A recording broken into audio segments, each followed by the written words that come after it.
Hello साथियों, आप सभी लोगों का सक्सेस प्लेटफॉर्म के यूट्यूब चैनल पर स्वागत है। साथियों, इस सेशन में हम लोग मॉडर्न हिस्ट्री के एक महत्वपूर्ण सेगमेंट सामाजिक और धार्मिक सुधार आंदोलन से संबंधित सभी महत्वपूर्ण एमसीक्यू को कवर करेंगे। सिर्फ कवर ही नहीं करेंगे साथियों, उसको बेहतरीन तरीके से डील करेंगे, डिस्कस करेंगे और उसको एक शानदार अप्रोच के साथ कंसेप्ट को बिल्डअप करेंगे। चलिए इस सेशन की शुरुआत करते हैं महत्वपूर्ण एमसीक्यू के साथ। साथियों, इस सेशन का पहला प्रश्न में पूछा जा रहा है कि ब्रह्म समाज का सिद्धांत किस पर आधारित था। साथियों, यह जो ब्रह्म समाज था उसका सिद्धांत क्या था।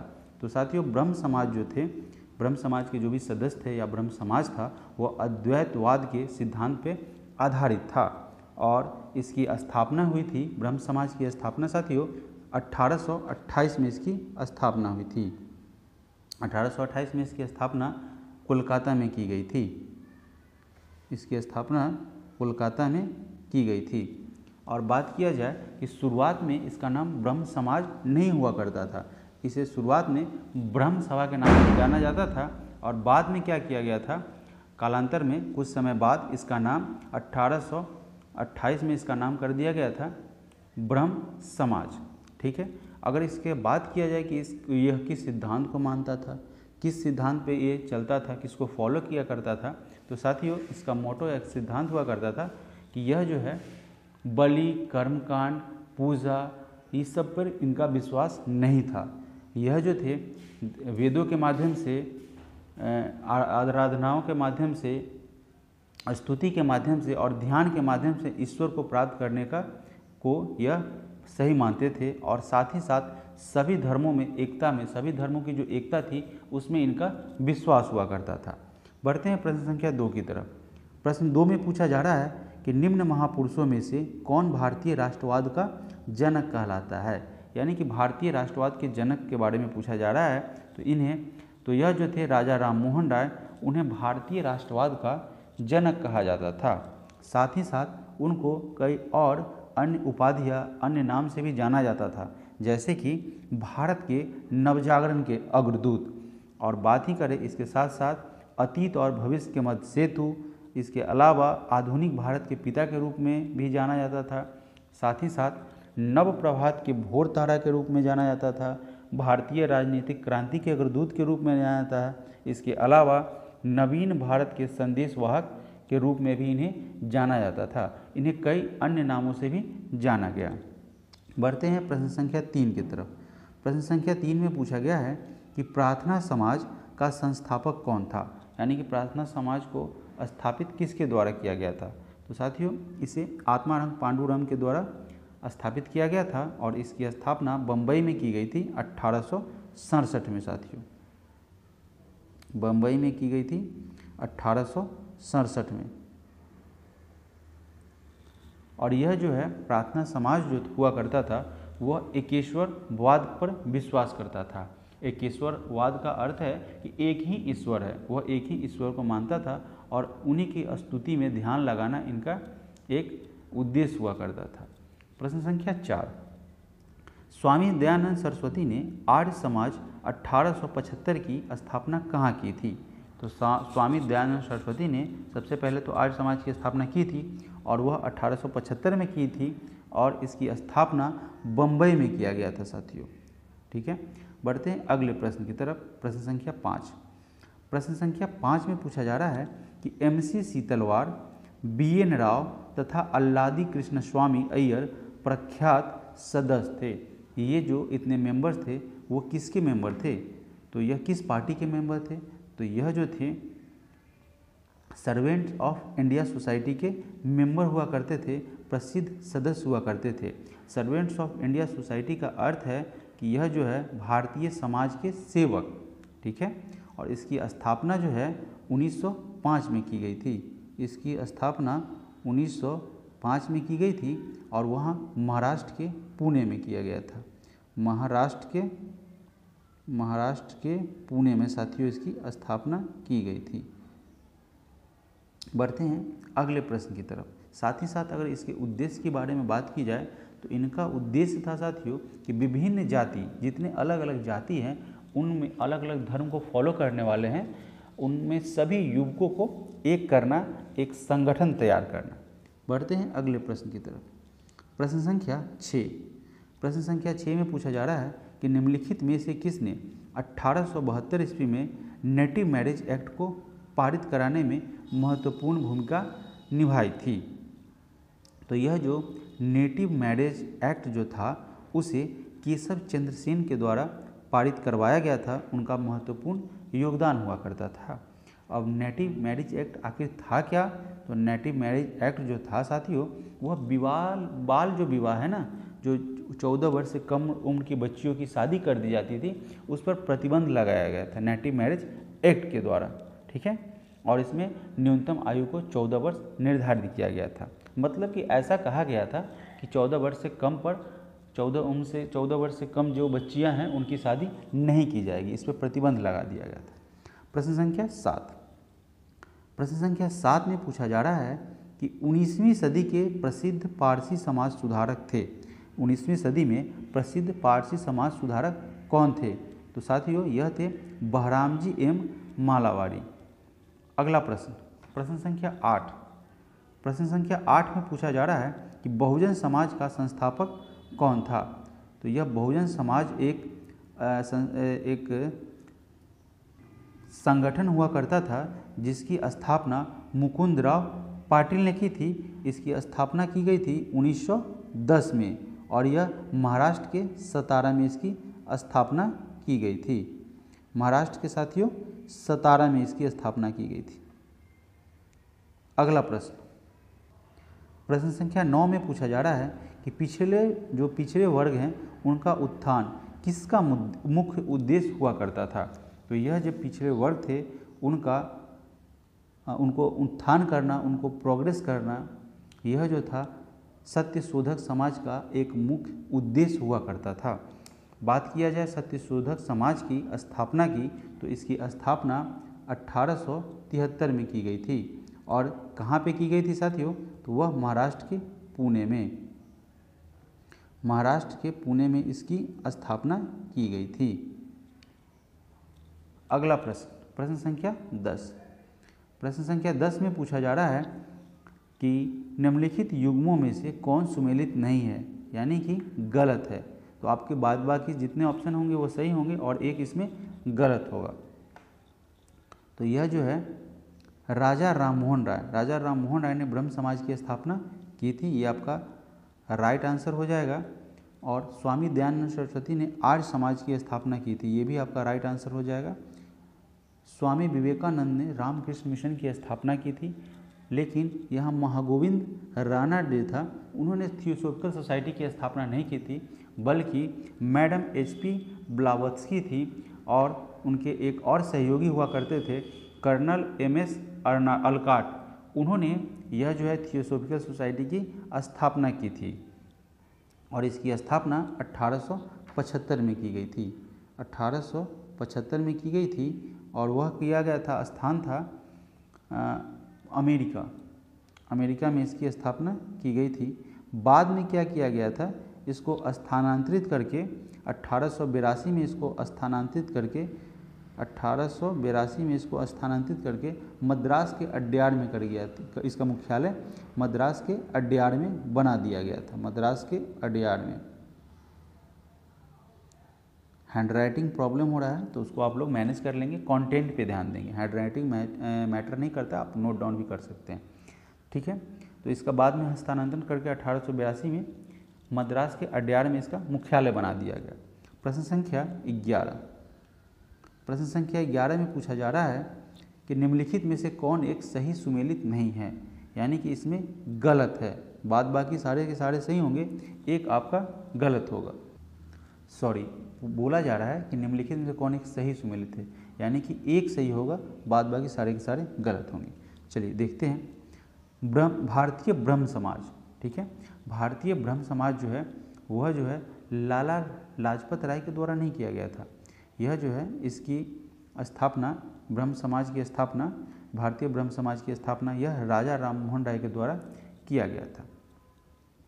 तत्वबोधिनी सभा की बात की जाए साथियों, तो तत्वबोधिनी सभा थी वह देवेंद्र नाथ ठाकुर के द्वारा स्थापित की गई थी। तो यहाँ से ये भी आपका गलत हो जाएगा ऑप्शन।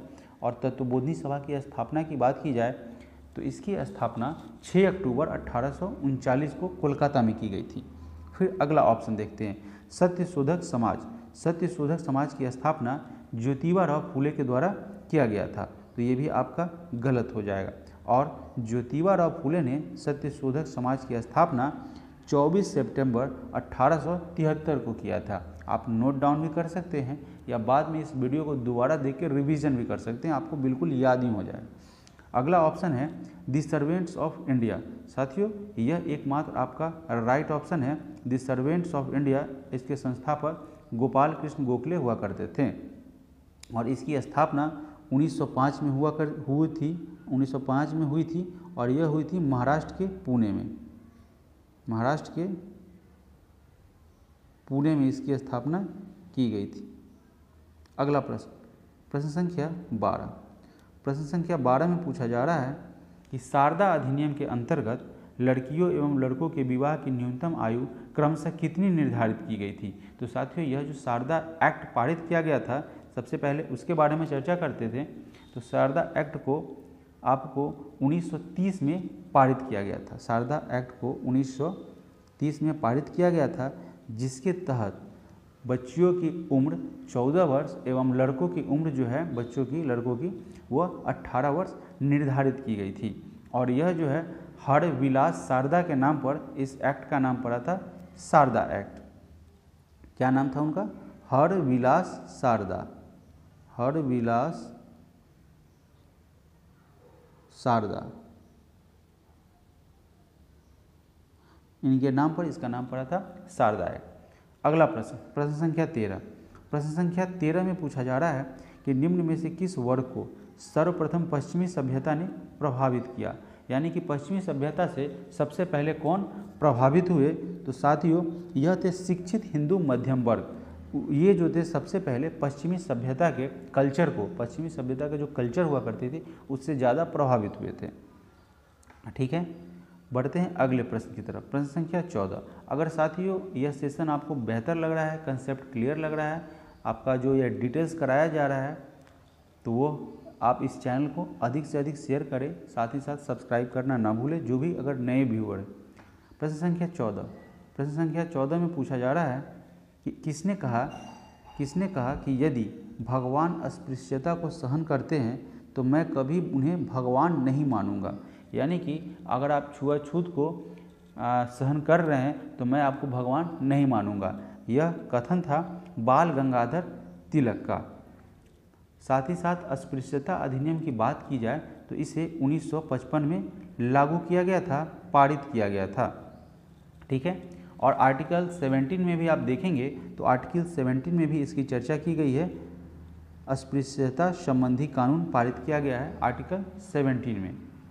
ठीक है, और 1976 में इसका नाम संशोधित करके साथियों एक नया नाम कर दिया गया था। अस्पृश्यता अधिनियम 1955 का संशोधन किया गया था संसद के द्वारा और 1976 में इसका नया नाम रख दिया गया था सिविल अधिकार संरक्षण अधिनियम।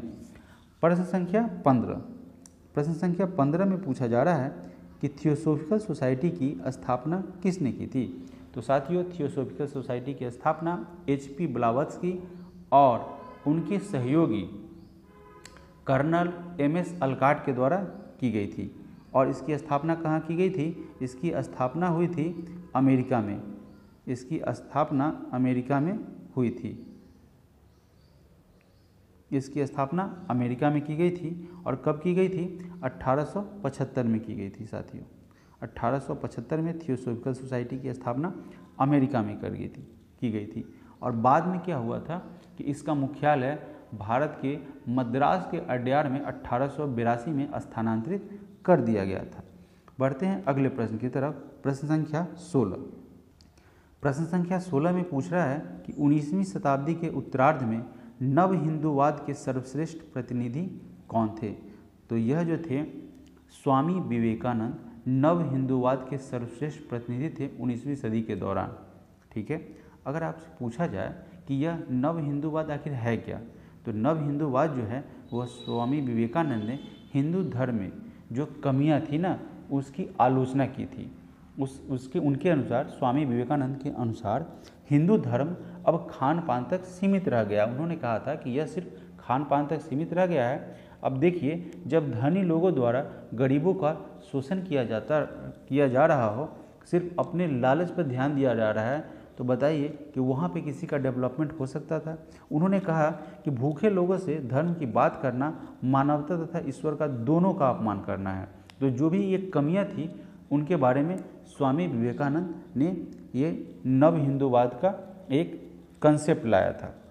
बढ़ते हैं अगले प्रश्न की तरफ। प्रश्न संख्या 17। प्रश्न संख्या 17 में पूछा जा रहा है कि महाराष्ट्र के किस समाज सुधारक को लोकहितवादी कहा जाता था? तो लोकहितवादी के नाम से गोपाल हरि देशमुख को जाना जाता था। ठीक है, बढ़ते हैं अगले प्रश्न, प्रश्न संख्या 18 की तरफ।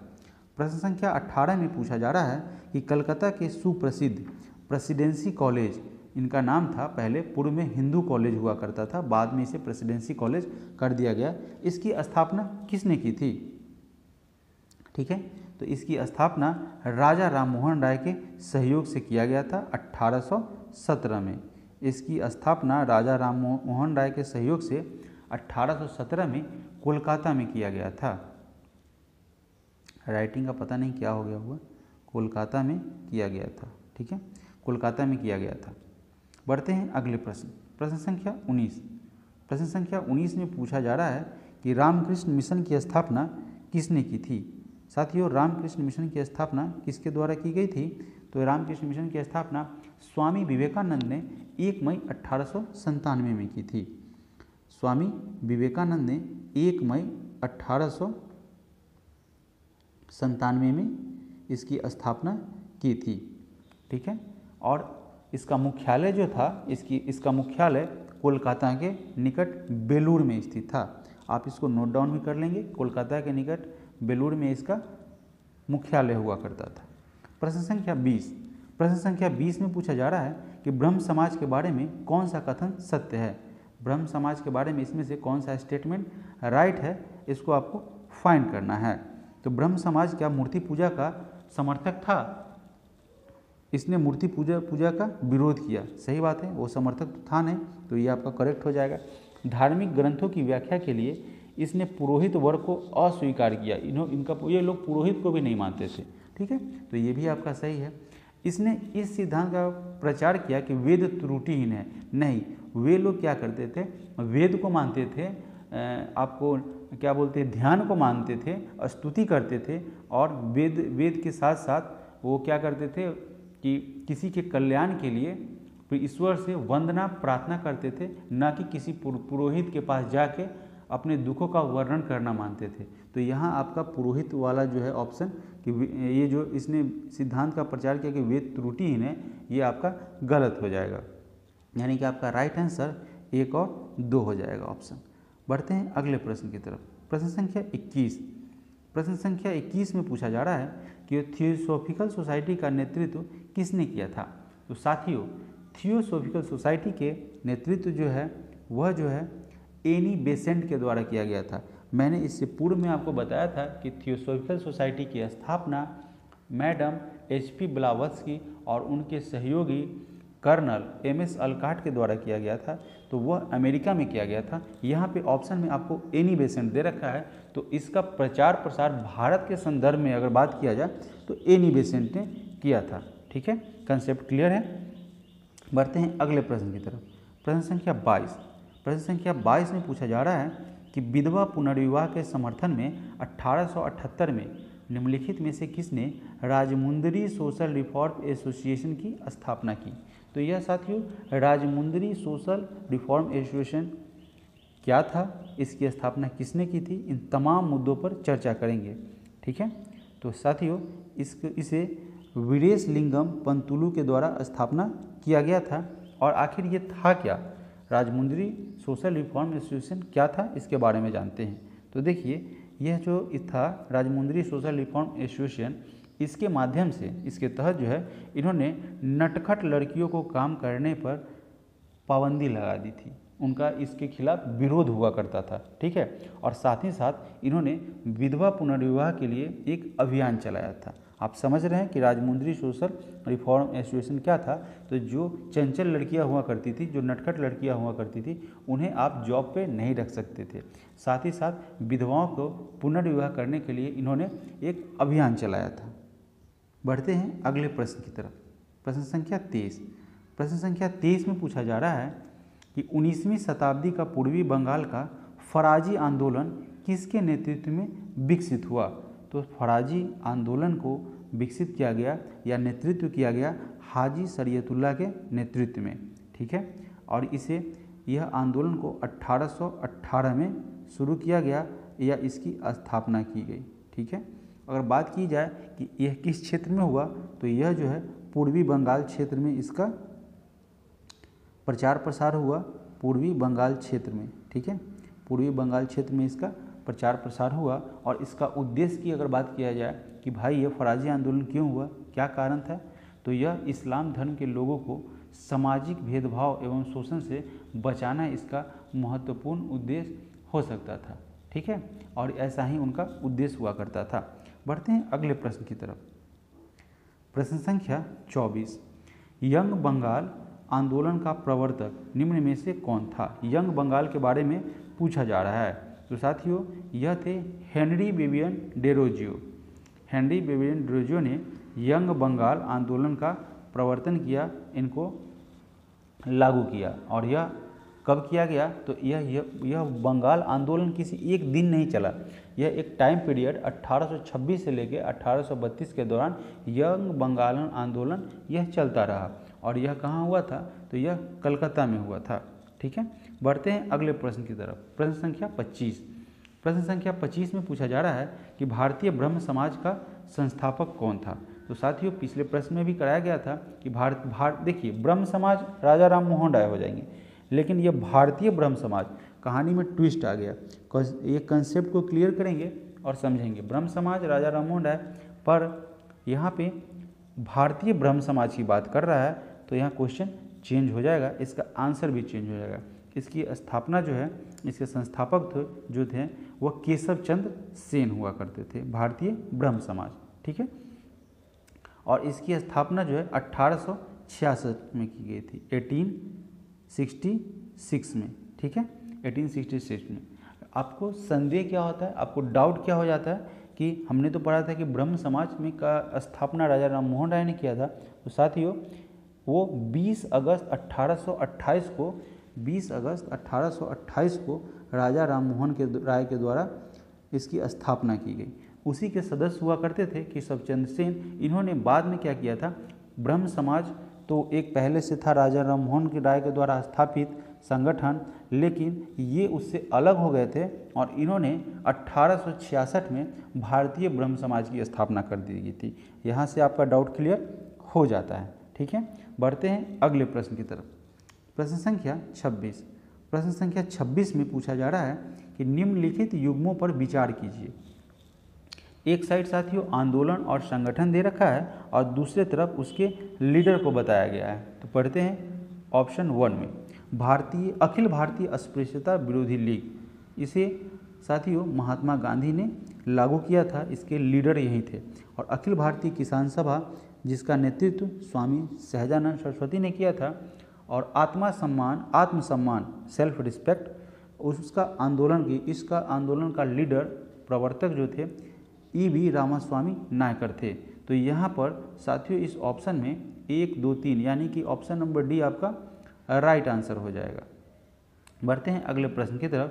प्रश्न संख्या 27 नंबर प्रश्न में पूछा जा रहा है कि निम्न में से किस व्यक्ति ने सर्वप्रथम स्वराज शब्द का प्रयोग किया और हिंदी को राष्ट्रभाषा माना। यहाँ पे 2 क्वेश्चन कर दिया। डायरेक्टली आपको स्वराज शब्द के बारे में नहीं पूछ रहा है, स्वराज शब्द का प्रयोग किया सर्वप्रथम, और दूसरा प्रश्न ये कर दिया कि हिंदी को राष्ट्रभाषा माना। ये 2 क्वेश्चन को लेके आपको आंसर करना है, ठीक है। तो यह जो थे स्वामी दयानंद सरस्वती, उन्होंने सर्वप्रथम स्वराज शब्द का यूज किया, प्रयोग, उनके मुख से सबसे पहले स्वराज शब्द निकला, ठीक है। और साथ ही साथ एक और कंडीशन जोड़ दिया कि राष्ट्रभाषा को माना, हिंदी को राष्ट्रभाषा माना, ठीक है। और इन्होंने यह जो है स्वराज शब्द का प्रयोग कब किया था, 1986 में किया था सर्वप्रथम, ठीक है। अब देखिए, इससे जुड़े हुए कोई डाउट, कोई संदेह है तो मैं उसको क्लियर करता हूँ। देखिए, बाल गंगाधर तिलक ने 1916 में स्वराज मेरा जन्मसिद्ध अधिकार है और मैं इसे लेकर रहूँगा, इस टाइप का एक नारा दिया था, एक स्टेटमेंट दिया था। ठीक है। फिर एक और उठता है प्रश्न कि स्वराज की मांग करने वाले पहले व्यक्ति तो दादा भाई नौरोजी थे। तो साथियों, वो मांग किए थे एक मंच से, उन्होंने 1906 के अधिवेशन से उन्होंने एक मांग किया था। कांग्रेस का अधिवेशन हुआ करता था 1906, उसमें दादा भाई नौरोजी ने स्वराज की मांग किया था। ठीक है। स्वराज शब्द का प्रयोग स्वामी दयानंद सरस्वती ने 1986 में किया था और स्वराज मेरा जन्म सिद्ध अधिकार है, यह स्टेटमेंट बाल गंगाधर तिलक ने 1916 में दिया था। ठीक है। और एक और पूर्ण स्वराज की मांग करने की बात अगर उठती है तो 1921 के अहमदाबाद अधिवेशन से हसरत मोहानी ने पूर्ण स्वराज की मांग की थी। और स्वराज का अर्थ की बात किया जाए तो स्वराज का अर्थ होता है स्वयं का शासन, खुद का शासन, मैं यानी कि मेरे ऊपर किसी का बंदिश न हो। ठीक है। मैं किसी का गुलाम नहीं हूँ, मैं अपनी मर्जी से रह सकता हूँ, बोल सकता हूँ, सारे अधिकार मुझे प्राप्त हो, वैसे शासन को स्वशासन कहा जाता है। साथ ही साथ 1929 में जवाहरलाल नेहरू की अध्यक्षता में लाहौर अधिवेशन में पूर्ण स्वराज की मांग की गई थी। ये सब है, अलग अलग कंडीशन में आपको ऑप्शन के हिसाब से आंसर करना है। ठीक है। तो अगर डाउट है तो इस वीडियो को फिर से दोबारा आप देखेंगे। प्रश्न संख्या 28। प्रश्न संख्या 28 में पूछा जा रहा है कि सत्यशोधक समाज ने संगठित किया था। सत्यशोधक समाज ने किसे संगठित किया था? तो उन्होंने महाराष्ट्र में एक जाति विरोधी आंदोलन था, है ना, उसको संगठित किया था। ठीक है। महाराष्ट्र में एक जाति विरोधी आंदोलन हुआ करता था। और सत्यशोधक समाज के संस्थापक कौन थे? तो सत्यशोधक समाज के संस्थापक ज्योतिबा फूले थे। उन्होंने इसकी स्थापना कब की थी? 24 सितंबर 1873 को। 1873 को इसकी स्थापना की थी। ठीक है। बढ़ते हैं अगले प्रश्न की तरफ। प्रश्न संख्या 29 नंबर प्रश्न में पूछा जा रहा है कि नर बलि प्रथा को समाप्त करने के लिए कानून किसके शासन काल में बनाया गया? किसके शासन काल में बनाया गया, ऐसा शब्द पूछ रहा है।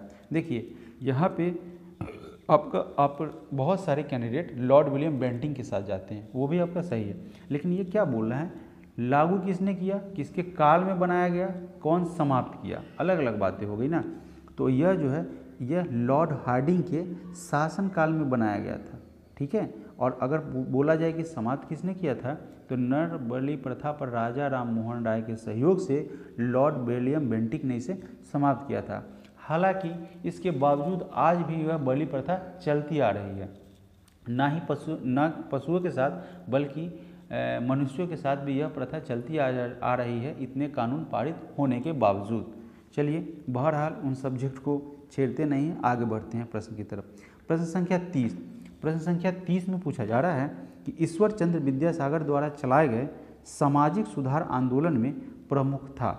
यानी कि ईश्वर चंद्र विद्यासागर ने कई सामाजिक सुधार चलाए, उनमें से सबसे प्रमुख क्या था, उसके बारे में पूछा जाए तो साथियों, उनका एक बहुत बड़ा अभियान था जो आज भी बहुत महिलाओं के लिए या सारी महिलाओं के लिए बहुत हितकारी हुई, जो कि था विधवा पुनर्विवाह। ठीक है। हिंदू विधवा पुनर्विवाह अधिनियम 1856 में लागू किया गया।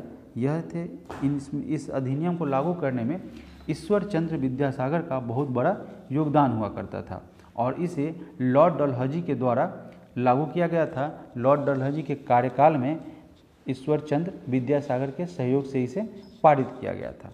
ठीक है। बढ़ते हैं अगले प्रश्न की तरफ। प्रश्न संख्या 31। प्रश्न संख्या 31 में पूछा जा रहा है कि भारतीय पुनर्जागरण का प्रथम नेता किसे कहा जाता है? भारतीय पुनर्जागरण का प्रथम नेता, फर्स्ट लीडर के बारे में बात किया जा रहा है। तो साथियों, मैंने कई उपनामों से बताया था कि इन्हें विभूषित किया जाता है या जाना जाता है, तो वह थे राजा राम मोहन राय। ठीक है। और यह राजा नहीं थे, इनको उपाधि दिया गया था अकबर द्वितीय के द्वारा। ये भी आपका पॉइंट क्लियर होता है यहाँ से। तो ठीक है, बढ़ते हैं अगले प्रश्न की तरफ। इसके अन्य नाम की चर्चा मैंने पहले कर चुका है, मैंने पिछले प्रश्न में मैंने किया हुआ है इसके अन्य नामों की चर्चा। तो आप अगर आप इसे दोबारा देखना चाहते हैं, रिवीजन करना चाहते हैं, तो वीडियो को फिर से दोबारा देखें। और साथ ही साथ अगर यह वीडियो आपको अच्छी लग रही है, डिस्कशन अच्छा लग रहा है साथियों, तो आप इसे अधिक से अधिक शेयर करें ताकि मुझे क्या हो, एक प्रेरणा मिली, मैं और बेहतर कंसेप्ट के साथ अगले सेगमेंट को आपके सामने ला सकूं। तो इसमें मेरा सहयोग करें। प्रश्न संख्या 32। प्रश्न संख्या 32 में पूछा जा रहा है कि देवेंद्र नाथ ठाकुर द्वारा किस संगठन की स्थापना की गई। तो साथियों, यह जो था तत्वबोधिनी सभा, जिसकी स्थापना जिसको स्थापित किया गया देवेंद्र नाथ टैगोर के द्वारा 6 अक्टूबर 1839 को 6 अक्टूबर 1839 को देवेंद्र नाथ के द्वारा इसे स्थापित किया गया था। कहाँ किया गया था साथी? आमो कॉर्बो, कोलकाता में किया गया था। ठीक है साथियों, कोलकाता में किया गया था इसकी स्थापना। बढ़ते हैं अगले प्रश्न की तरफ। प्रश्न संख्या 33। प्रश्न संख्या 33 में पूछा जा रहा है कि 1829 में सती प्रथा को गैर कानूनी किसने घोषित किया था। साथियों, आपको मैंने बताया था कि लॉर्ड विलियम बेंटिंक ने कई सारे सुधार किए, इसलिए लॉर्ड विलियम बेंटिंक को एक सुधारक के रूप में जाना जाता है। तो उन्होंने 1829 में राजा राम मोहन राय के सहयोग से, ठीक है ना, ये सती प्रथा को गैर कानूनी घोषित कर दिया। ठीक है, बढ़ते हैं अगले प्रश्न। प्रश्न संख्या 34। प्रश्न संख्या 34 में पूछा गया है कि श्री नारायण गुरु ने जाति प्रथा के खिलाफ जीवन भर अपना संघर्ष भारत के किस क्षेत्र में किया। तो साथियों, उन्होंने केरल के क्षेत्र में जाति प्रथा के खिलाफ बहुत दिनों तक, या ये यूँ कहिए कि पूरे जीवन भर लड़ते रह गए थे। प्रश्न संख्या 35। प्रश्न संख्या 35 में पूछा जा रहा है कि भारत में सर्वप्रथम किसने निचली जाति की लड़कियों के लिए स्कूल खोले थे। तो यह जो है ज्योतिबा राव फूले के द्वारा और उनकी वाइफ के द्वारा इसे खोला गया था। जो निचली जाति, निचली तबके की लड़कियों थी, उनको शिक्षा का अधिकार प्राप्त हो, इसके लिए ज्योतिबा राव फूले के द्वारा यह अहम निर्णय लिया गया, अहम कार्य किया गया, और इनके लिए इनको सैल्यूट है। ठीक है, अगर बात की जाए कि ये जो थी स्कूल थी वह कब खोला गया, तो इसे 1 जनवरी 1848 को इस स्कूल को खोला गया था साथियों। 1848 को कहाँ खोला गया था, तो आप नोट डाउन करेंगे, पुणे के भीडेवाड़ा में इसे खोला गया था ज्योतिबा राव फूले के द्वारा। अगला प्रश्न है प्रश्न संख्या 36। सूची 1 को सूची 2 से सुमेलित कीजिए। सूची 1 में कुछ एक्ट दे रखा है, कुछ दे रखा है, उसे कब पारित किया गया है अधिनियम, उसके संदर्भ में दे रहा है, तो आपको राइट मैच करना है। ठीक है, तो चलिए प्रश्नों को पढ़ते हैं। ठीक है, शारदा एक्ट की बात की जाए तो साथियों, शारदा एक्ट को 1929 में हरविलास शारदा के सहयोग से पारित किया गया था, लागू किया गया था। तो शारदा एक्ट 1929, यानी कि ए का आपका थर्ड हो जाएगा। अब चलिए ऑप्शन को देखते हैं, कहाँ है ए का थर्ड। ए का थर्ड मात्र आपका ऑप्शन नंबर सी में दे रखा है, यहाँ से इसका राइट आंसर सी हो जाएगा। फिर भी ऑप्शन को डिस्कस करते हैं ताकि मेरा काम है भागना नहीं, मैं इसे कंसेप्ट क्लियर करके ही जाऊंगा। मेरा उद्देश्य वीडियो बनाने का भी यही है। अब देखिए, शारदा एक्ट के बारे में मैंने चर्चा किया कि इसे 1929 में हरविलास शारदा के द्वारा लागू किया गया, इस अधिनियम को पारित किया गया। और इसका उद्देश्य क्या था, क्यों इसे लाया गया था, तो इसे लाया गया था कि जो बच्चियां 14 वर्ष से कम हैं उनको शादी के लिए शादी होने से रोकना, प्रतिबंध लगाया गया था शारदा एक्ट के द्वारा। तो यह उनका उद्देश्य था। इसमें लड़कों की आयु 18 वर्ष और लड़की की न्यूनतम आयु 14 वर्ष निर्धारित की गई थी। अगला दे रखा है कि सती प्रथा उन्मूलन अधिनियम। तो दोस्तों, यह सती प्रथा जो है लॉर्ड विलियम बेंटिंक के द्वारा 1829 में, ठीक है, लॉर्ड विलियम बेंटिंक के प्रयास, राजा राम मोहन राय के प्रयास से और लॉर्ड विलियम बेंटिंक के प्रयास से 1829 में इसे लागू किया गया। अब बात करते हैं हिंदू पुनर्विवाह अधिनियम। तो साथियों, हिंदू पुनर्विवाह अधिनियम को 1856 में अधिनियमित किया गया, लागू किया गया। और इसमें बहुत महत्वपूर्ण योगदान था ईश्वर चंद्र विद्यासागर का। ईश्वर चंद्र विद्यासागर और लॉर्ड डलहौजी के प्रयासों से हिंदू पुनर्विवाह अधिनियम 1856 को लागू किया गया था। अगला ऑप्शन है कि विवाह की आयु संबंधी अधिनियम। तो यह जो थी उस अधिनियम को 1891 में अधिनियमित किया गया, लागू किया गया। आखिर यह विवाह की आयु संबंधी अधिनियम क्या थी? तो साथियों यह जो थी 10 वर्ष से, इसमें जो महिलाओं की कन्याओं की आयु हुआ करती थी वह 10 वर्ष से बढ़ाकर 12 वर्ष कर दिया गया। ठीक है, और इसके ये विवाह आयु संबंधी जो थी अधिनियम, उसे सहमति आयु अधिनियम के नाम से जाना गया। ठीक है, बढ़ते हैं प्रश्न संख्या 37 की तरफ, 37 नंबर प्रश्न की तरफ। साथियों कहीं कहीं मेरा आवाज़ अटक रहा है तो सहयोग करेंगे, पता नहीं क्यों आज। चलिए प्रश्न संख्या 37 की तरफ बढ़ रहे हैं।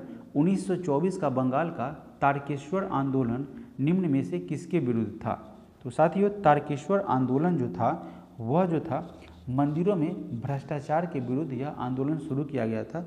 हुआ यूँ था कि वहाँ के महंत भ्रष्टाचार में लिप्त था, उसके खिलाफ वहाँ के जो भी अनुयायी थे, जो भी आपको तीर्थयात्री थे, उनके द्वारा यह आंदोलन शुरू किया गया था। ठीक है, बंगाल नाम के तारकेश्वर नाम की एक जगह हुआ करती थी, उस मंदिर में भ्रष्टाचार के विरुद्ध तीर्थयात्रियों द्वारा सत्याग्रह किया गया था। ठीक है, मैं लिख देता हूँ 1924 में यह इसे किया गया था, तो यहाँ पे प्रश्न में ही दे रखा है। और कहाँ पे किया गया था? तो बंगाल में भी दे रखा है प्रश्न में ही। तो बंगाल के तारकेश्वर नाम का एक जगह हुआ करता था, ये तारकेश्वर जगह है। ठीक है, उसी जगह के नाम पर, उसी जगह पर जो यह आंदोलन किया गया उसका नाम तारकेश्वर आंदोलन पड़ा। ठीक है, और इसका नेतृत्व जो है साथियों, बहुत सारे लोग इसका विरोध किए थे, पर नेतृत्व जो किया गया था, जो इसके लीडर हुआ करते थे, वह सच्चिदानंद सिन्हा थे। सच्चिदानंद सिन्हा हुआ करते थे। ठीक है, बढ़ते हैं अगले प्रश्न की तरफ। प्रश्न संख्या 38। प्रश्न संख्या 38 में पूछा जा रहा है कि देवबंद आंदोलन यूपी संयुक्त प्रांत में किस वर्ष में आरंभ हुआ था? देवबंद आंदोलन यूपी संयुक्त प्रांत, अब यूपी में कौन सा जगह था और कब इसे शुरू किया गया था? तो साथियों इसकी शुरुआत 1866 में की गई थी। 1866 में देवबंद आंदोलन की शुरुआत की गई थी, और यह उत्तर प्रदेश का यानी कि यूपी का संयुक्त प्रांत क्या हुआ करता था? सहारनपुर। ठीक है, सहारनपुर उत्तर प्रदेश का वह जगह हुआ करता था, वहाँ देवबंद आंदोलन की शुरुआत हुई थी। ठीक है, और इसका नेतृत्व जो है मोहम्मद कासिम नानोतवी ने और राशिद अहमद गंगोही के द्वारा किया गया था। अगला प्रश्न, प्रश्न संख्या 39। निम्नलिखित नेताओं में से किसने क्रांतिकारी संगठन अभिनव भारत की स्थापना की थी? अभिनव भारत समाज है यहाँ पे साथियों, तो कोई दिक्कत नहीं है। वीडी सावरकर यानी कि विनायक दामोदर सावरकर ने यह अभिनव भारत समाज की स्थापना की थी, और इनमें इनके सहयोगी उनके भाई थे गणेश दामोदर सावरकर, इन दोनों ने मिलकर इसकी स्थापना की थी।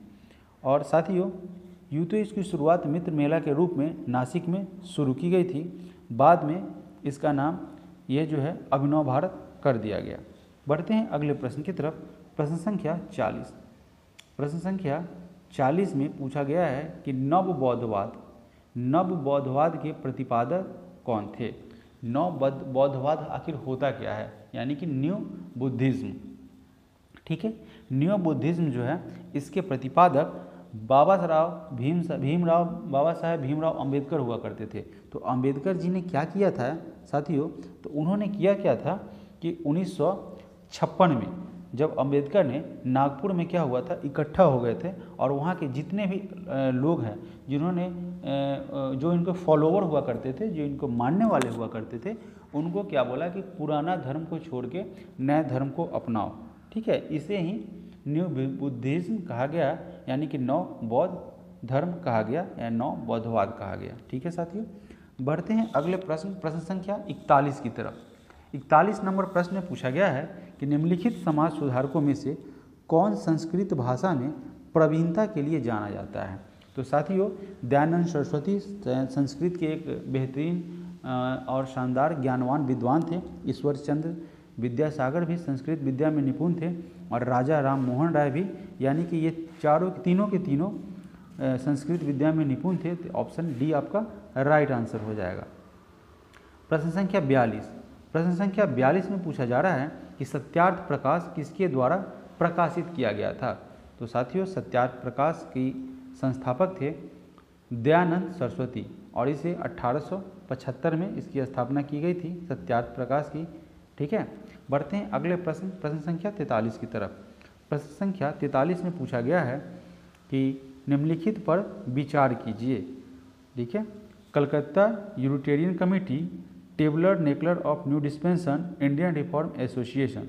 इसमें ये पूछा जा रहा है कि केशव चंद्र सेन का संबंध इनमें से किसकी स्थापना से है। इस तीनों में से किसकी स्थापना केशव चंद्र सेन ने की थी।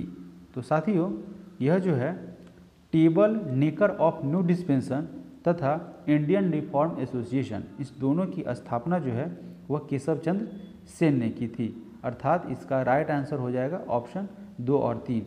लेकिन बात किया जाए कलकत्ता यूनिटेरियन कमेटी की, ठीक है, तो इसकी स्थापना किसके द्वारा की गई थी। तो साथियों इसकी स्थापना विलियम एडन के द्वारा एवं राजा राम मोहन राय के द्वारा की गई थी। ठीक है, और कब की गई थी, 1821 में की गई थी। नेक्स्ट क्वेश्चन, अगला प्रश्न है, अगला प्रश्न में पूछा जा रहा है कि 1843 के एक्ट 5, एक्ट भी नहीं है, एक्ट 5 ने किस बात को गैर कानूनी बना दिया, इलीगल बना दिया 1843 के किस एक्ट ने। ठीक है, तो यह था साथियों दास प्रथा। दास प्रथा ने इसे गैर कानूनी बना दिया। अब बात किया जाए कि इसे कब लागू किया गया था इस एक्ट को, तो गवर्नर लॉर्ड एल्वेरो के द्वारा 1842 से 44 जो इनका कार्यकाल हुआ करता था, इसी कार्यकाल के दौरान इसे लागू किया गया था। ठीक है, और आप एक बात और याद रखेंगे कि लॉर्ड एल्वेरो को इनके कार्यकाल को कुशल अकर्मण्यता की नीति के नाम से भी जाना जाता था। ठीक है, प्रश्न संख्या 45 नंबर प्रश्न में पूछा गया है कि विवेकानंद ने शिकागो में आयोजित पार्लियामेंट ऑफ वर्ल्ड रिलीजन्स में भाग लिया था। तो यह उन्होंने पार्टिसिपेशन किया था 1893 में, और शिकागो जो है वो यूनाइटेड स्टेट ऑफ अमेरिका में एक जगह है। ठीक है, वही उन्होंने 1893 में 11 सितंबर 1893 को उन्होंने यहाँ पे विश्व धर्म सम्मेलन में, विश्व धर्म संसद में इन्होंने भाग लिया था। ठीक है साथियों, इस तरीके से यहाँ इस चैप्टर का, इस सेशन का समाप्ति होता है। आप सभी लोगों से फिर से एक बार मैं गुजारिश करना चाहूँगा, बार बार नहीं करूँगा, आप भी बोर हो जाएंगे। अगर आपको मेरा कंसेप्ट सही लग रहा है, मेरा डिस्कशन सही लग रहा है, तो प्लीज़ मेरे वीडियो को अधिक से अधिक शेयर करें, और जो नए व्यूअर हैं वो सब्सक्राइब करें, लाइक करें, इसके साथ कंजूसी ना करें ताकि मुझे सहयोग प्राप्त हो सके। Thank you so much.